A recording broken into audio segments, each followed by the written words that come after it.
Not that. Definitely not that. That was not planned. I swear this isn't a funny goofy. Where is it? We've watched his videos on the Riot MMO already. Obviously, the Riot MMO, we all know if it's good, Koroto's Mystery Shack will be shut down for some period of time. We don't know how long, but it's going to be shut down. It is what it is. This is about the races and classes. So let me get one thing straight.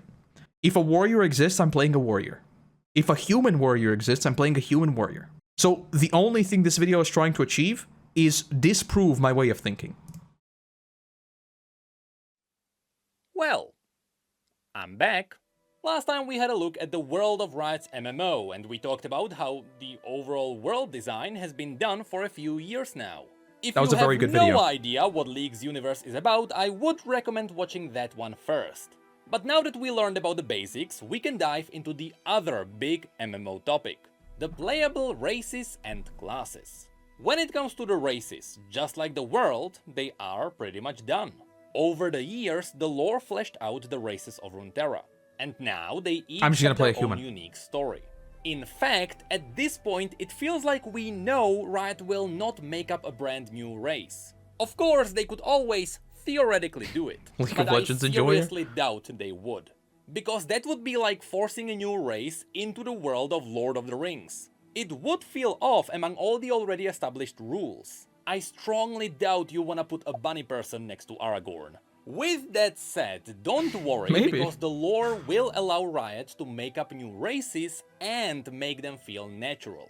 I mean, I think when you have things like old gods and different realms and different like planes of existence, I think you can literally just say they appeared basically, and it's fine. I'll show you their clever system in just a moment. But for now, just know that yes, we already know the races of this world. So the question is not going to be what races Riot is going to make up. The question is going to be, from the races that already exist, which ones will be playable? And perhaps more importantly, how will they be playable? You see, a few years back I released a similar video where we talked about the classes and the races together with TB Skyen. And today, I would not recommend you watch that video.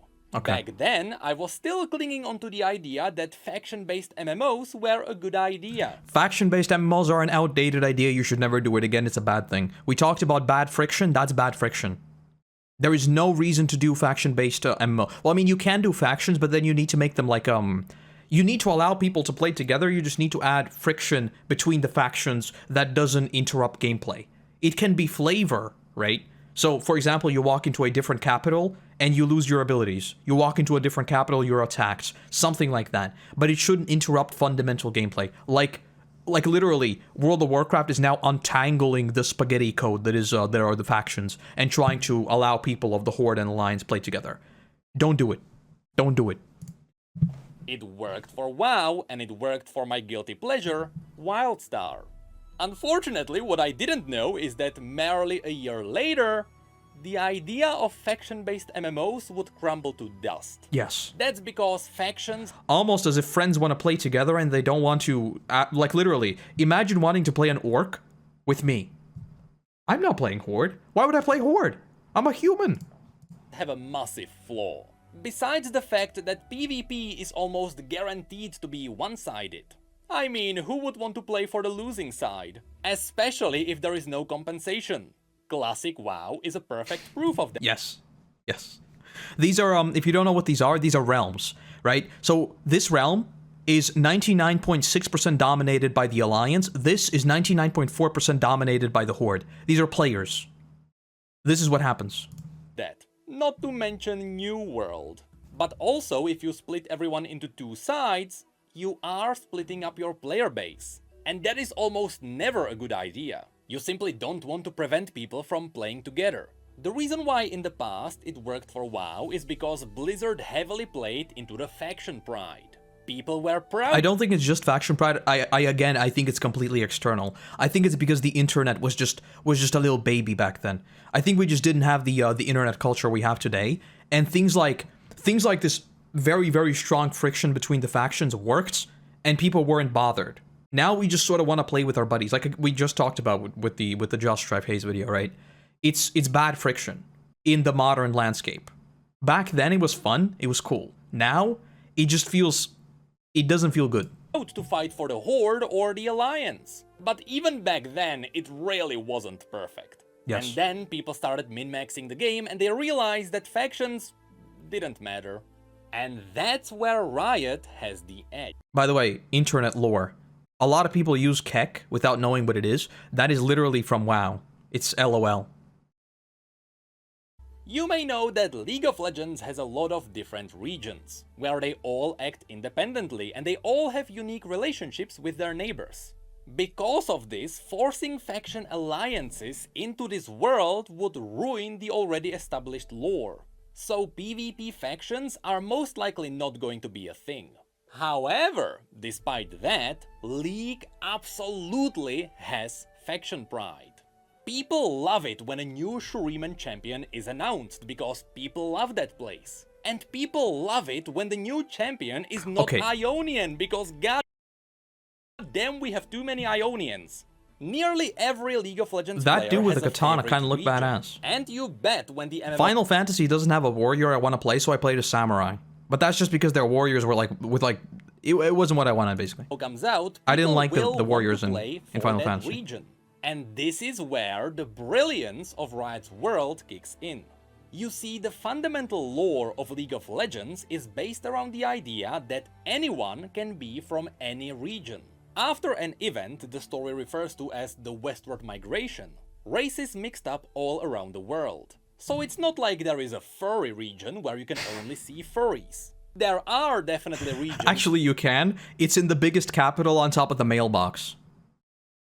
...where you can see more furries, but this world doesn't have exclusives. This means that when you're picking up what you want to play, besides just picking a race and a class combination, I strongly suggest Riot also allows people to pick their origin, with the origin being the starting region. Without a system like this, you would force all human champions to be, for example, Noxian. And that is simply not how this world works.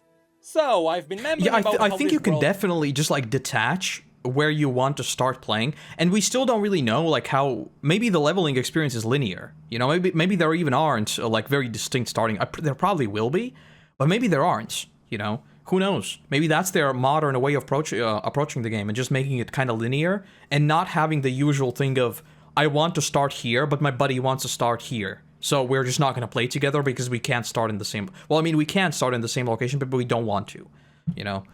So I don't know, it's again the balance between player choice and making it sort of removing a little bit of friction again. It works for quite a while. So now let's actually dive into all the races that exist in this I do want universe. to choose where Spoiler I start. alert, League because I'm going to start in the have north. too many different races because it's focusing on depth over variety. Of course, as it is with any RPG, there is the human race. This is what I play. But it would be cool if the humans varied depending on their origins. For example, if you pick a human from the Freljord, they would be an Iceborn and they would have extra frost resistance. A Demacian could have a bit more magic resistance. Oh my god, Ionian... these shoulders are World of Warcraft level. Look at the size of these shoulders. Look at the size of these shoulders. It's like 2 times the size of her head. Demacian could have a bit more magic resistance. Ionians could have a bit more nature resistance, Shuriman's heat resistance, and so on. I think it's going to be crucial for Riot to preserve the feeling of every origin feeling at least slightly different. This is an RPG after all, and despite the fact that balancing is usually a big issue, I strongly believe these RPG elements... How am I going to play a heat resistance warrior when the raid is based around frost? Oh my god, I need to make a new character. Oh my god, but why does Riot hate the players? Why do you want to make us create 12 different warriors, each with their own race, because they have slightly different resistances? This is what I mean. This is what I mean about players optimizing the fun out of the game. You made a basic choice, like the character you play, a active gameplay decision. How do you tackle that? It's weird. Like with a lot of these things, I think the simplest solution is just not allowing these things to work in combat. It's just making them flavor, you know? But even then, people will be like, oh, if you take this one, it gives you extra movement, which is like the best option. It's... have to be preserved. How do you make a game in But 2023? if Riot is afraid of people min-maxing the game from the very beginning, focusing on the origin stat with the most value, Riot can always do the safe thing and only give each origin different customization. In the Freljord, people tend to be more pale with lush beards and Nordic tattoos all over their bodies. Just like me. Shuremans have the classic dreadlock style. People from Bilgewater have the pirate crew tattoos. Piltovans are your fancy mustache people, and Ionians have the wild untamed hair and beards. So even without special origin stats, I do believe these unique character customizations would enhance the region pride too. So that's what humans would be about. Pretty versatile and nothing too special in an RPG world. Yeah, I'm playing a so human. Now let's have a look at the more unique playing a human. races. After humans, the second I'm not most playing spread that. out race are the Vastaya. As we mentioned No in shot. the last video, the Vastaya are a race that came to be after humans started mating with magical animals. But the thing is, I can believe depending that. on where they are from, there are loads of different kinds of Vastaya. From cat boys to fox girls to lizard girls.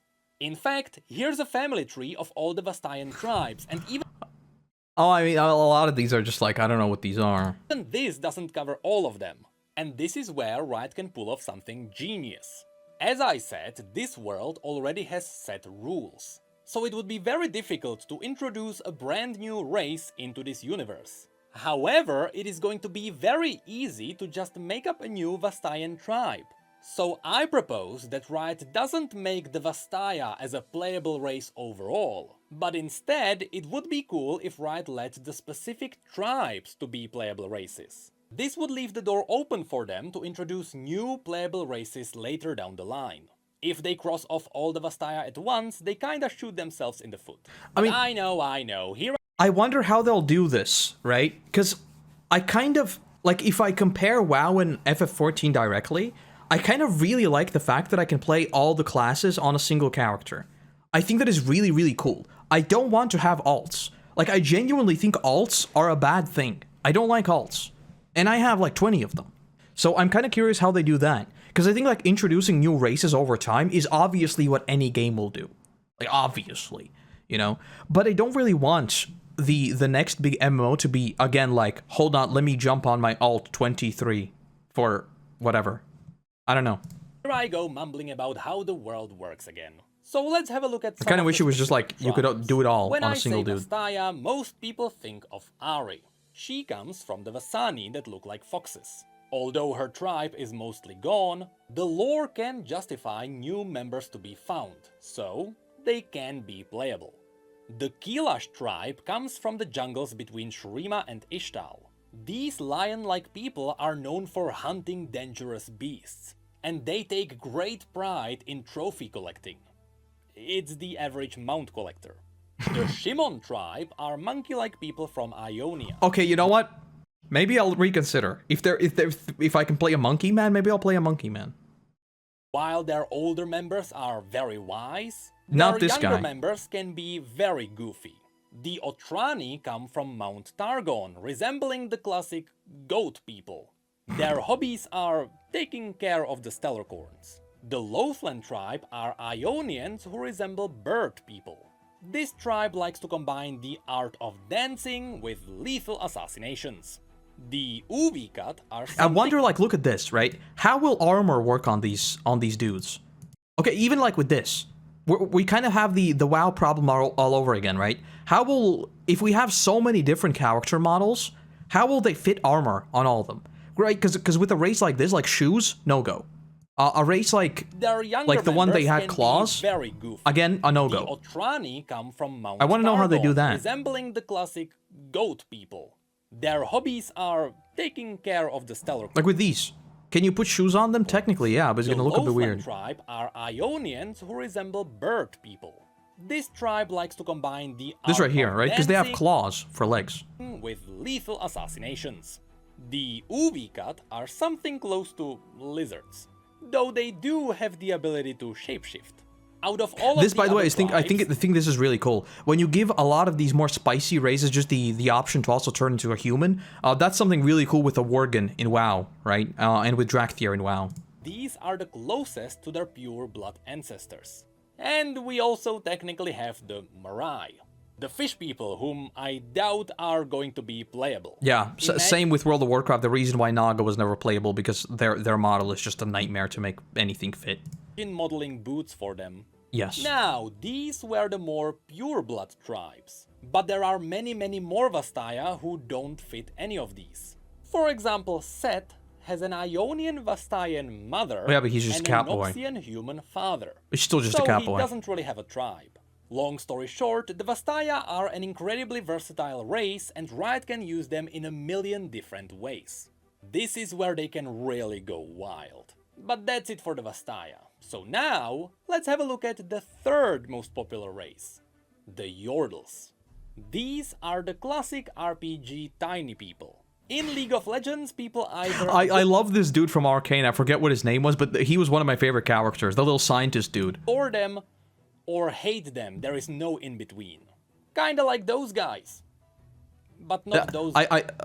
Gnomes are badass. I love gnomes. But these from Final Fantasy, they're a bit weird. These are the classic RPG tiny people. In League of Legends, I don't know what they... guys. Like, these guys, they're weird. I don't like them. But not those guys, everyone hates them. What? There Gnomes are badass. is no doubt in my mind that Yordles will be playable. Even though they have an interesting catch. You see, unlike all the other races on Runeterra, Yordles are immortal.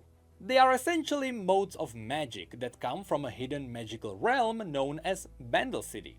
That seems kind of OP. They are made of magical essence. When I'm not they going to try to die, pronounce the name, but okay. we don't really know what happens, but we assume they return to the Bandle City and there they respawn. With that said, the lore suggests that maybe Yordles can die, but they just can't die of old age. Well, I mean, but let's ignore none of us are going to die because all of us are going to respawn.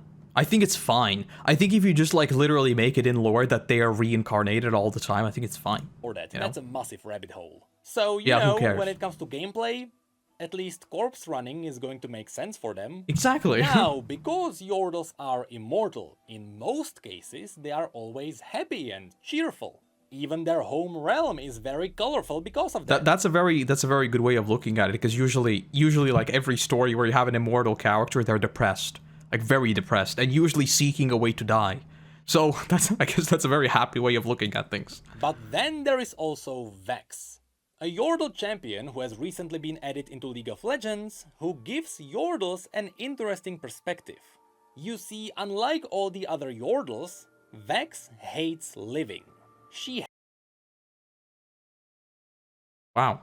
hates the bright colors and the cheerfulness. You know, it's the average League player. So Vex is constantly in deep depression and agony. All she wishes for is to leave. Vex reached into her bottomless well of despair, hoping to drive the stake of misery deeper into his heart. I know it's a downer, but the whole point of life is death. Death? Whimpered Uncle Milty. Yeah, and the worst part of it, Yordles don't even get to do that. We just go on forever, doomed to be a stupid, magical, pointless existence. Just like me, for real. Leave this world, but she can't, because Yordles can't die. Anyway, just like all the other races, Yordles can be found all around Runeterra. There is Poppy in Demacia, Kled in Noxus, Kennen in Ionia, Rumble in Shurima, and Yeah, I like so this. on. It feels like a But living, breathing world where they're, like, not limited to a single space. You know, because, like, I think WoW had a bit of this, where we, like, suddenly a landmass once covered in mist has been discovered. And it's like, wow, how did that happen? Oh, and wow, and they have an entire new race and we can play them now? It felt a bit like Crowbarred in, you know? It's nice to see that they're just, like, everywhere. So it's not going to be like we go somewhere, it's like, wow, we are suddenly, like, everything's new and shiny, and it's like, wow, it feels very, very jarring. I like it. now, I like it. so far we have only covered the races which I'm pretty sure will launch with the MMO. The humans, the Vastaya and the Yordles are the core of this world. So now we are diving into the races that still exist in this universe. But it's going to be up to Riot if they make them playable. First of all, there are the Minotaurs. The Minotaurs are different from the Vastaya because they don't have magic Everyone who's a mythic raider is playing this guy. ancestors. They are just a standalone race.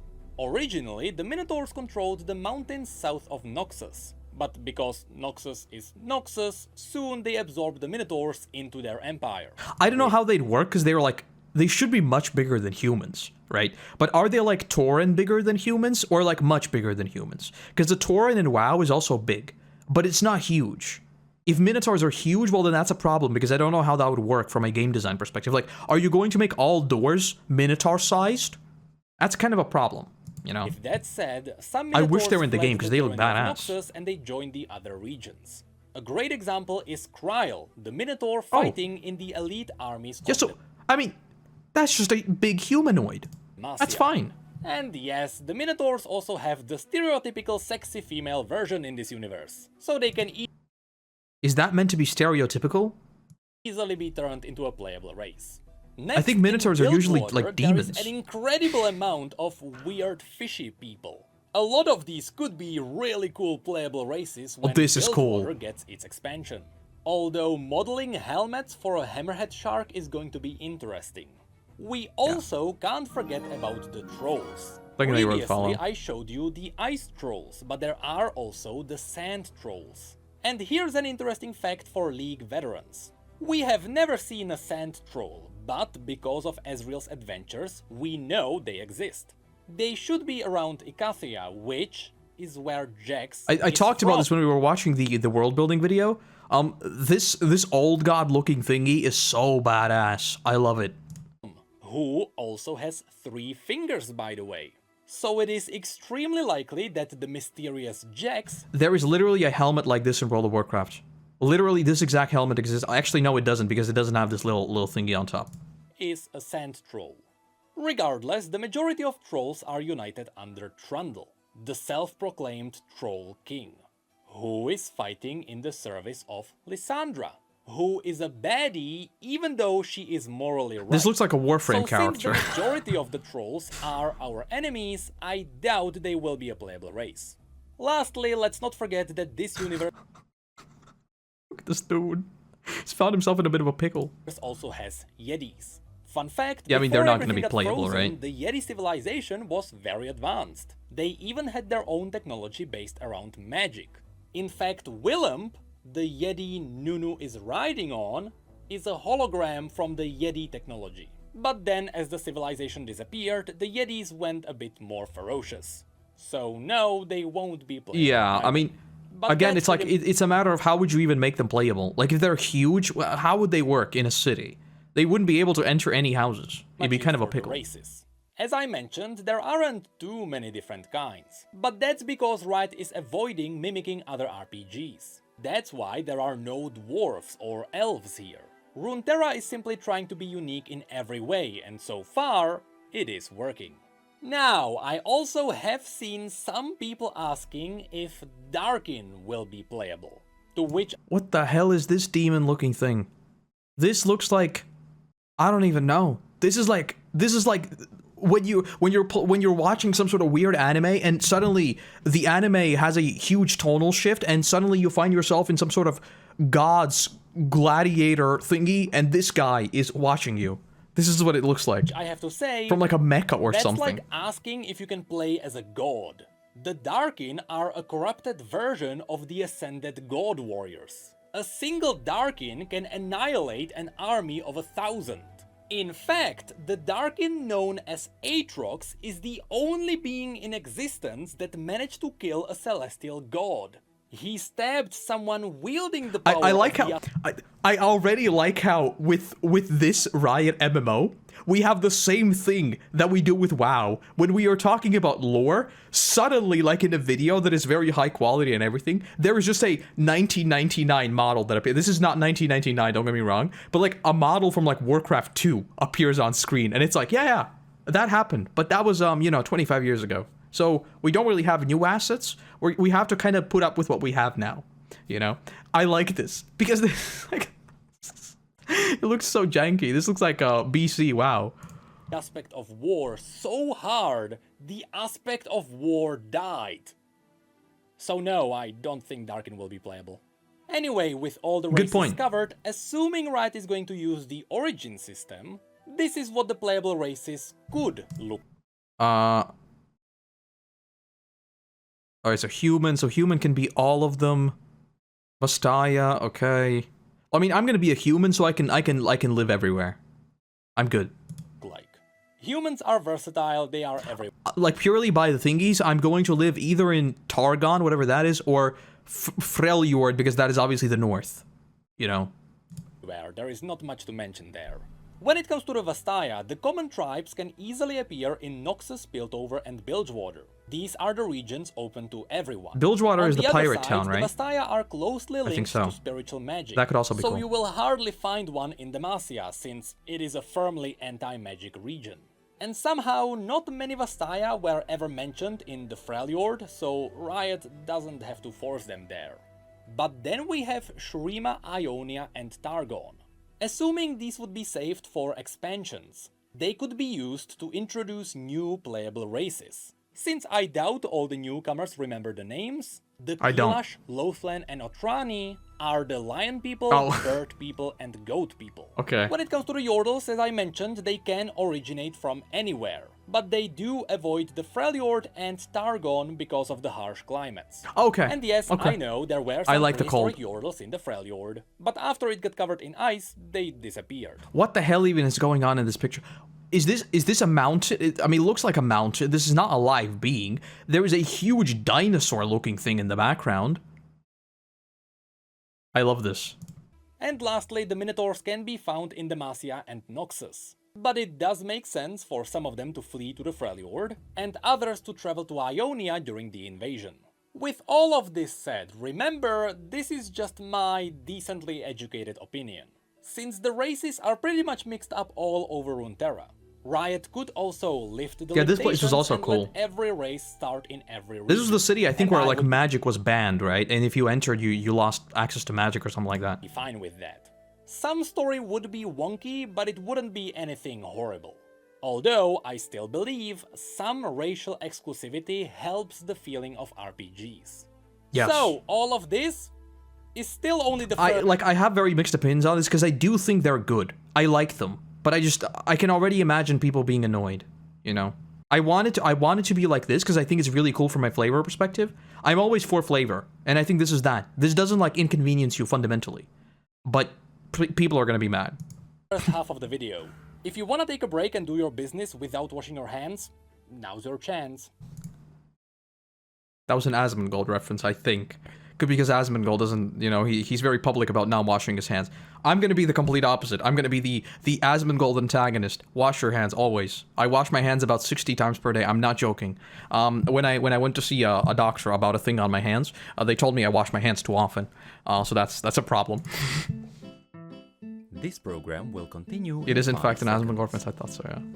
I wash my hands too much. I was literally told to stop washing my hands. Did you wash your hands?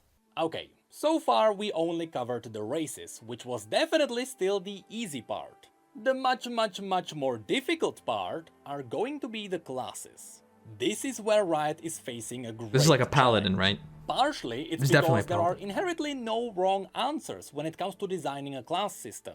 You can really make anything work if you put some thought into it. But more than that, Riot is challenged by the setting itself.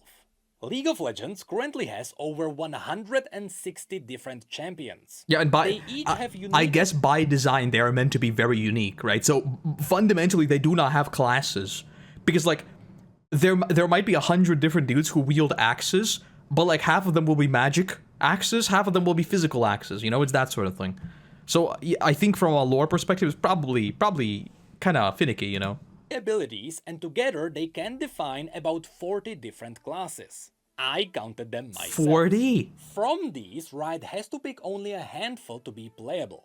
Which means I've always been a fan of like subclasses. You know, like if you might be a physical warrior, and honestly, we don't even know if they're going to go for have they even said that they're going for a class system? This might be a classless system and you can just spec into whatever you want, which I would be all here for. Like, I genuinely think that like the next big MMO, this is how I would do it, is you play a single character and it can do anything. You can play a warrior and then one day you decide, you know what, I'm leaving my sword behind. I will pick up the School of Magic. And then you go through the entire, some sort of like quest line or something, and you have unlocked being a mage, and then you get spec into being a mage. I think that is really, really cool, and again, doesn't have you creating 500 different alts. I'm not a fan of alt gameplay. I'm not at all. That's somewhere where Final Fantasy XIV is just like leagues above WoW because you can do everything on a single character. I love that. And people who love those classes will be disappointed. Thankfully, I'm not a designer, so instead of trying to figure out how to make this work, I'm going to show you all the cool, unique classes this universe has. And again, because region pride is a big part of this universe, you'll see that some of these...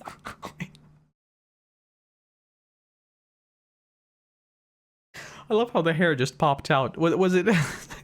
Imagine if this thing is hollow for his hair. It's like... are tied to specific regions. But not the warrior. That one is different in every single So it was just limited. Exactly, so let's right? start with that. Like make it limited by weapons or something, and then you just need to spec into that certain weapon type or something like that. I think that is really, really cool from an RPG perspective. I just love it. I want it to be as frictionless as possible so that you can switch around all the time, but I think it would be cool from like a flavor perspective that you need to actually learn it, you know? I think that's like very, very RPG. I think creating new characters, and like, let me put it this way, I think the logout screen by design is a technical limitation that should not be there. I think you saying, I want to play a mage, logging out of your main character and then logging into a different character is a technical limitation, right? If they do alts, somehow where you just walk into your house and walk out as a different character, that is already leaps and bounds above the alt gameplay we have. I don't know how that would work, I'm purely throwing out ideas. I am still all for play everything on a single character. I want to be a mage, I want to be a warrior, and I want to be something else. I'm not going to be because I'm just going to play a warrior, but theoretically, you know? I'm not going to play anything else except a warrior. In this universe maybe something will convince me, but I don't think so. On top of the already difficult decisions. It's because in every region, the fantasy of a warrior is represented by something. That's actually a lie. Way back in the day, I used to play a MMO. It was called 2 Moons. It was a Eastern MMO, I believe. And I played a, it was a dude like this. He used 2, like, huge things on his hands, and he was badass. That was me. He looked basically exactly like this. I'll look up a picture of him later. In Demacia, it is the Dauntless Vanguard. These are the classic knights in shiny armor pursuing justice. I'm not playing that. In Noxus, the traditional warrior would be part of the Trifarian Legion, which is a rank you can achieve after killing your best sparring friend in combat. These guys rarely use shields. In Shurima, the classic warrior is the warrior of the Golden Army. These are fighting for the glory of the Shuriman Emperor. In Piltover, you would have the Enforcers. Simply said, it's the cops. People will know these from Arcane. But in a way, the Wardens are the melee warriors of Piltover. But then, in the Freljord, warriors are represented by the Berserks, either wielding axes. I think we found the dude. I think I found what I'm playing. I think I'm playing this guy right here. I'm not doing this color set. The green looks bad, and also I'm not going with the helmet. I don't like helmets. And I'm putting on a bit more clothes, but I'm playing this guy. Or giant blades as they worship the primal god known as the Iron Boar. On Targon, we have the Warriors of Rakor, which are somewhat themed after the classic Spartan armies. Yeah, I don't want this. Then in Ionia, the classic... You know what? I might have just changed my mind. Maybe I'm playing this. This guy has multiple swords. I like that. Warrior is known as a blade master, with samurai-styled swords that have a rich history in this region. I think we found him. My mind has completely changed. I'm playing this guy. A blade master. A blade master human. There are the Vuju blade masters, which are on a totally different level. The Vuju technique is so powerful it was forbidden from using it in combat. So that's me. I'm playing that. The TLDR version of the story is that when Noxus invaded Ionia, Master Yi obliterated entire Noxian legions on his own. Before Noxian... So wait, so he's moving so fast that he's creating after images of himself. That's me. Realized how overpowered he was, and they nuked the town where the Vuju Blade Masters were trained. Maybe not. So now there is no more Vuju Blade Masters, just normal Blade Masters. Close And enough. lastly, the common warrior in Bilgewater would be... Yeah, I'm playing the Blade Brawler. Master. We figured it out. You see, I just named 8 different kinds of warriors. How is Riot going to handle this? I don't know. Subclasses They or weapon could types, just probably. make one warrior class and then just have the players play out the fantasy while wearing cool armor sets. Or they could make it so that every origin has a different skin of the class. No, You know, I don't want abilities that. would- I really don't want that. I really don't want that. Because I want there to be the fantasy of a huge, like, a bear man playing a samurai. And I want to be Lil Koroto next to him also playing a samurai. I think that is so badass looking, right? Where you have this academy of samurai and all of them look completely different. I think that is so cool from an RPG perspective. To me, that screams a living, breathing world. It's like all of these people have chosen the way of the blade, you know? I want that fantasy to be there. I don't know if it fits in League of Legends, but that is what I would do it. It's all of these people who have chosen this way. I like that. That's cool. Be the same, they would be doing the same numbers. But when a Noxian swings a weapon, there is a bloody trail. And when an Iceborne Berserk swings a weapon, I don't want there is that. a frosty effect. I don't want that. But again, this is for Riot to figure out. Now Don't do I'm this, just Riot. going to show you all the unique and interesting classes from this universe. In Demacia, we have the Mage Seekers. These are the people who hunt down mages. They carry with them a stone disc called the Grey Mark. This is the tool that allows them to absorb magic. So this would be sort of an anti-magic class. So basically There are- a warlock, basically. You suck out the life force of your enemies, in this case, mana, I guess, and then use it against them. That's kind of cool. Also a lot of iconic Demacian scouts. Also, Demacia has a lot of stories about theaters and bards. But Demacia also brought spotlight onto the Sentinels. The Sentinels of Light are people dedicated to fighting the undead. Because the undead can't really be killed with normal weapons. They use the relic stones that can be forged into any weapon. Be it a crossbow, a gun, a really big gun, or even a sword. All right, Fun so fact, I in the guess lore- this is, by the way, I love this trope so much. The fact that you have like a broken sword and you use magic to make the sword. That is so cool. I love that. But what I was going to say, I guess there are like battle mages in League of Legends, right? Because I feel like battle mages are something we don't really see a lot in fantasy, and I think they're really cool. Like a mage just rocking up with a sword. I think that is so cool.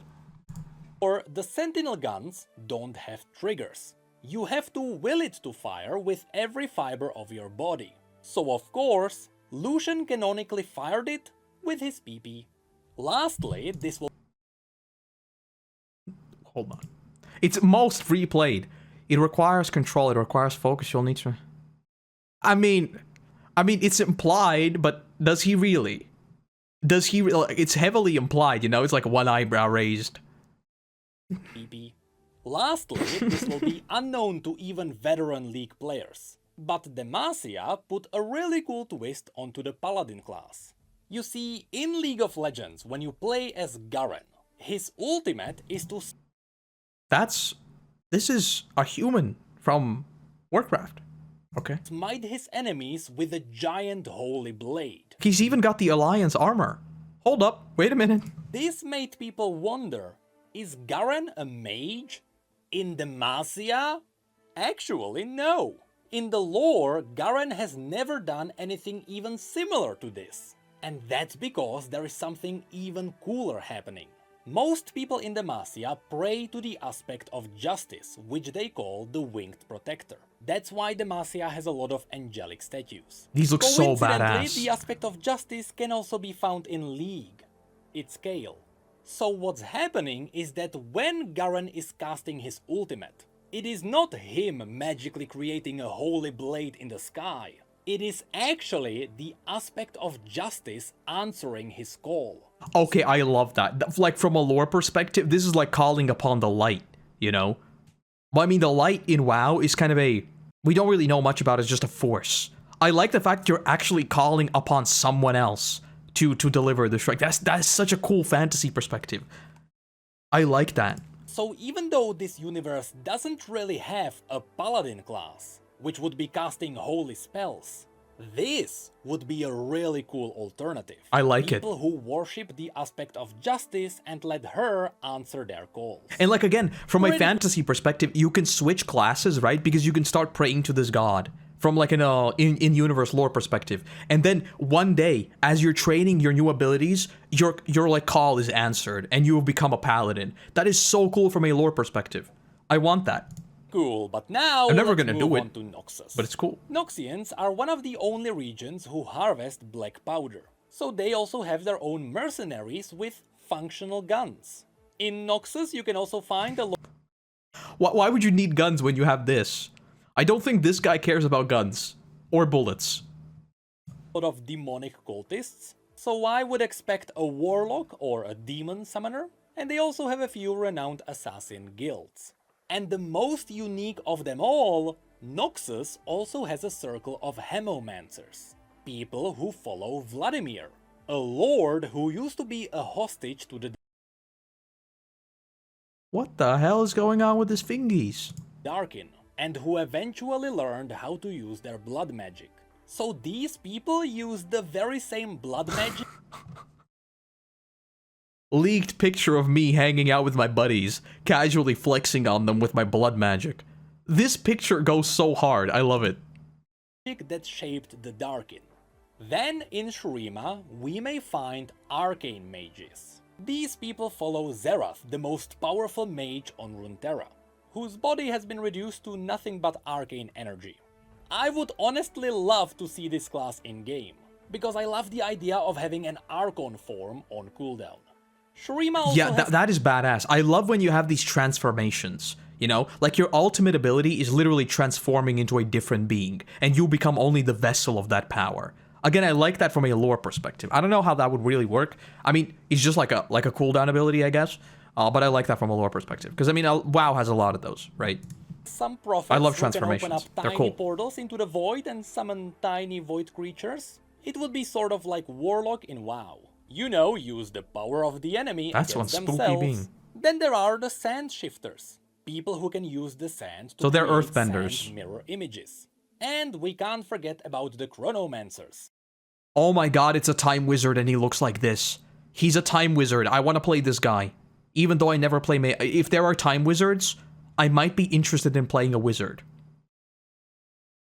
People who use time magic in a lot of creative, interesting ways.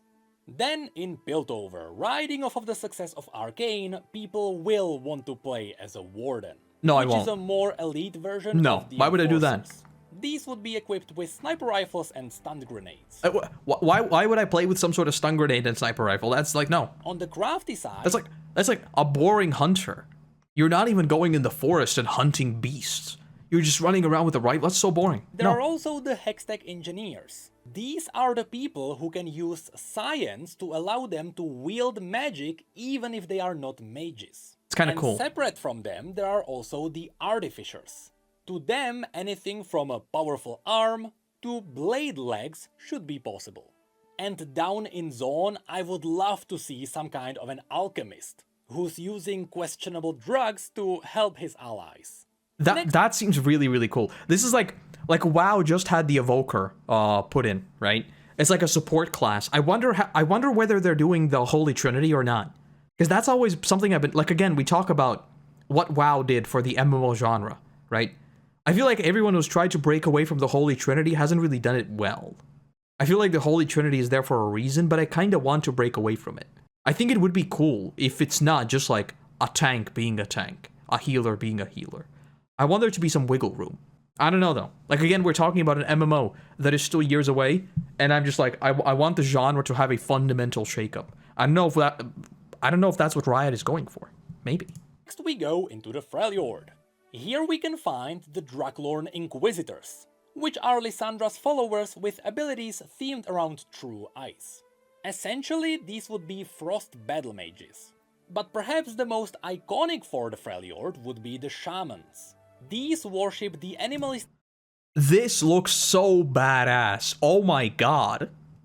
I love this.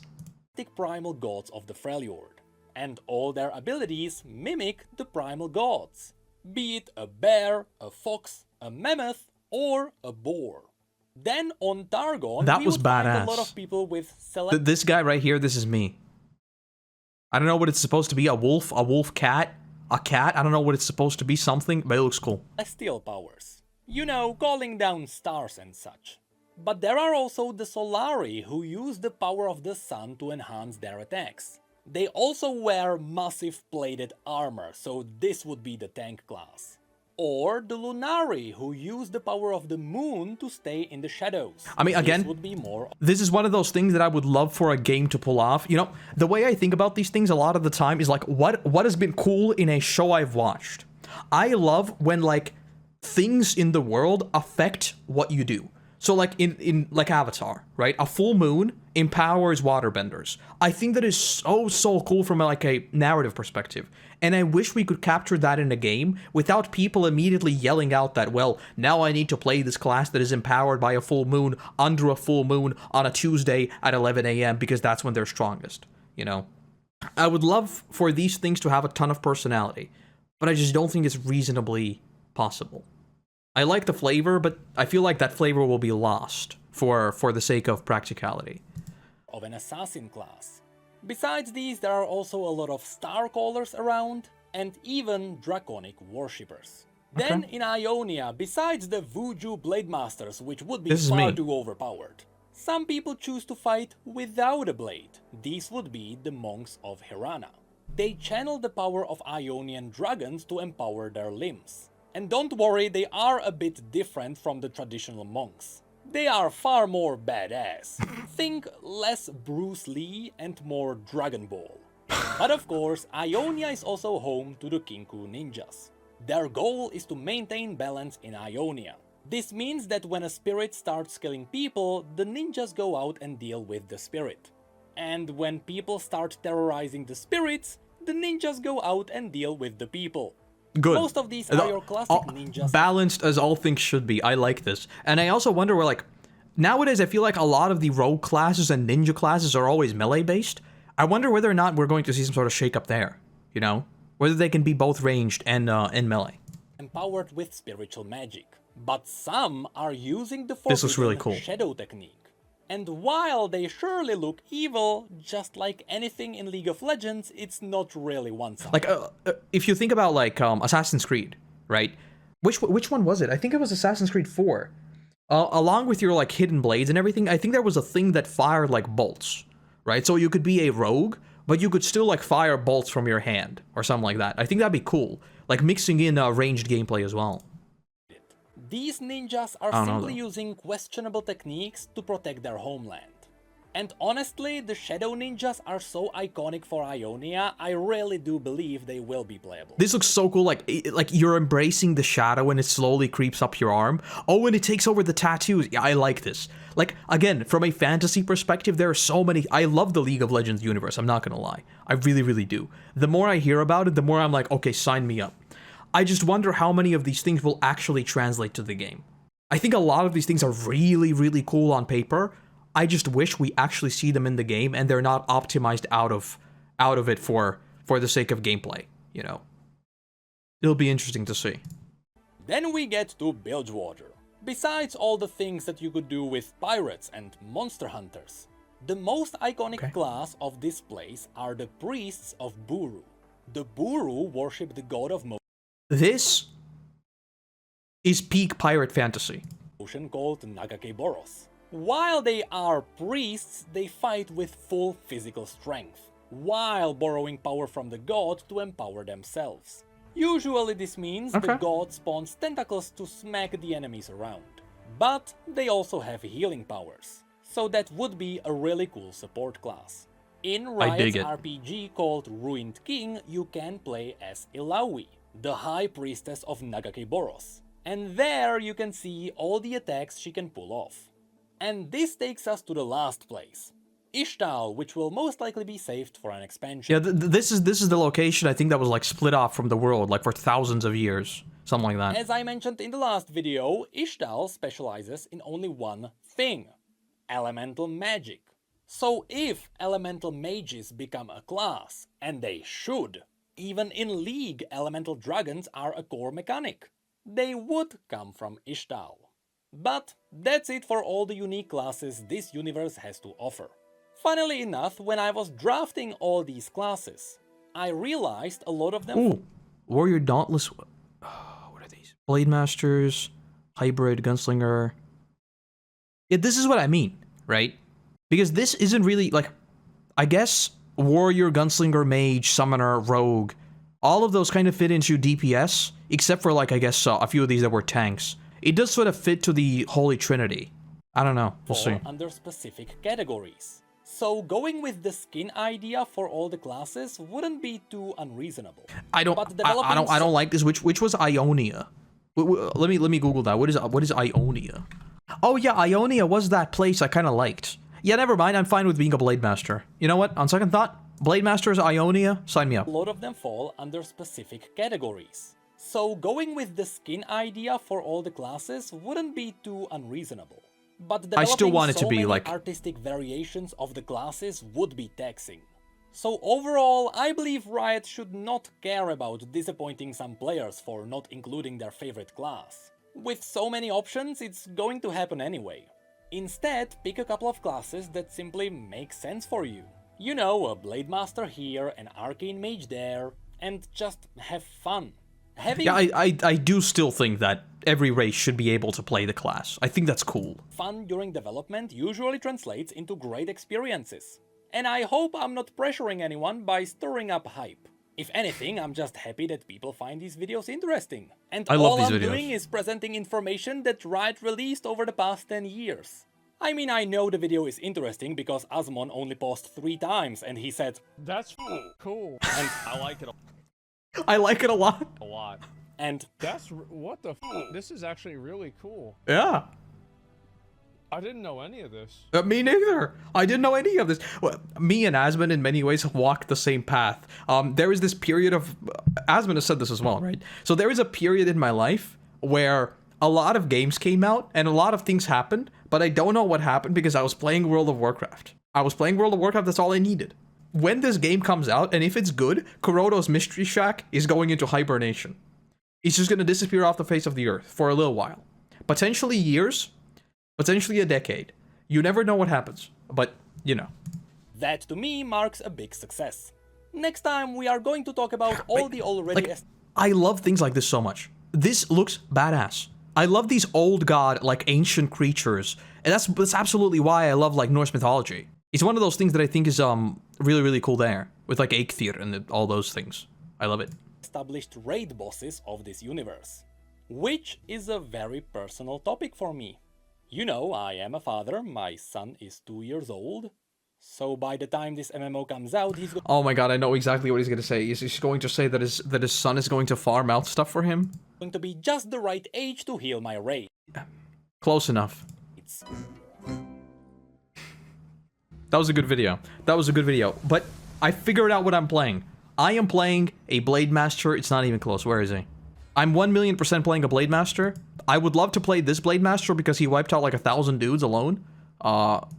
Is this him? The video is loading for a very long time. Not that.